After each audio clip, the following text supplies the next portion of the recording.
આજ સુધી અંતરિક્ષની દુનિયામાં લોકો ચંદ્ર પર જઈ અને પરત ફર્યા હોય તેવા ઘણા કિસ્સાઓ આપણને સાંભળવા મળ્યા છે.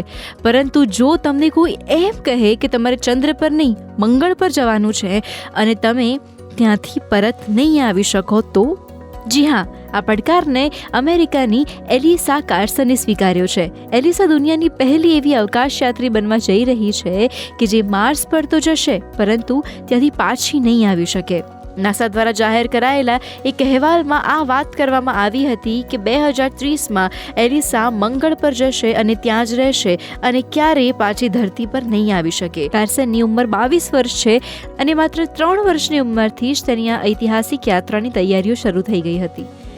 એલિસાના માતા પિતા ઈચ્છતા હતા કે તે મોટી થઈને એક એસ્ટ્રોનોટ બને અને એટલા જ માટે તેઓ એલિસાને રોકેટ, સ્ટાર, સેટેલાઇટ અને અંતરિક્ષને લગતી બુક્સ અને ફોટોઝ દેખાડતા હતા. ઉપરાંત તેના પિતાએ 8 વર્ષની ઉંમરમાં જ એલિસાને ટેલિસ્કોપ ગિફ્ટ કર્યો હતો જેથી તે અંતરિક્ષમાં થતી હલચલ વિશે વધુ જાણકારી મેળવી શકે.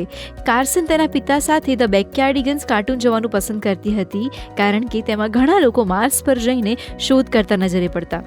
12 વર્ષની ઉંમરે તે નાસાના એક સ્પેસ કેમ્પમાં ગઈ હતી જે તેને એટલું બધું ગમી ગયું હતું કે એલિસાએ તે કેમ્પ સાઇટની ઘણી મુલાકાતો લીધી હતી કારણ કે આવું કરવાથી તેના કર્મચારીઓ તેને ઓળખી જાય અને તેને કેમ્પમાં સરળતાથી એન્ટ્રી મળી શકે.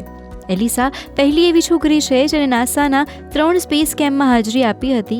14 જેટલા નાસાના કેન્દ્રની મુલાકાત લીધા પછી કાર્સને નક્કી કર્યું હતું કે તે મોટી થઈને એક માર્સિયન બનશે અને તે ઈચ્છતી હતી કે મંગળ પર પગ મૂકવાવાળી સૌથી પહેલી મહિલા બને.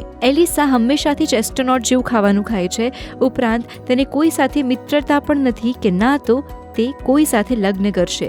એક ઇન્ટરવ્યૂમાં જ્યારે એલિસાને પૂછવામાં આવ્યું કે તમને જો પ્રેસિડેન્ટ ઓફ અમેરિકા બનાવવામાં આવે કે માર્સ પર જીવન પસાર કરવાનું કહે તો તમે શું પસંદ કરશો, ત્યારે એલિસાએ માર્સ પર જીવન પસંદ કર્યું હતું. જો એલિસા મંગળ પર પહોંચી જશે તો તેનું સૌથી પહેલું કામ ત્યાં પાણી ગોતવાનું થશે, જે બાદ તે ત્યાંની માટીનું ટેસ્ટિંગ કરશે.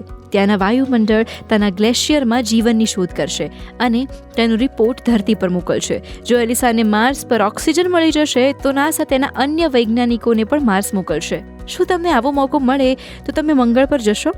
અમને કોમેન્ટમાં જરૂરથી જણાવશો અને આવા જ ઇન્ટરેસ્ટિંગ વિડીયોઝ માટે જોડાયેલા રહો ગુજરાતસમાચાર.com સાથે.